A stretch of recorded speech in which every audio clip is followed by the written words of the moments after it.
আসসালামু আলাইকুম। সবাই কেমন আছেন? আশা করি ভালো আছেন।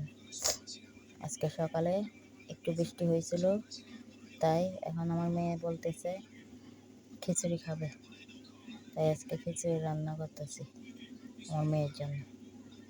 দেখেন, হলুদ দিলাম, হালকা মরিচ দিব, মশলা দিলাম। এগুলো আমাদের হাতে ব্লেন্ডার করা মশলা, রোদরে শুকাইয়া ব্লেন্ডার করছি আমরা। এটা জিরার গুঁড়ি, লবণ,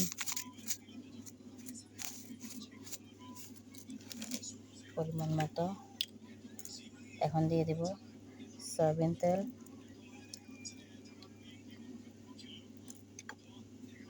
দেওয়ার পরে এটা আমরা হাতে মাখাবো।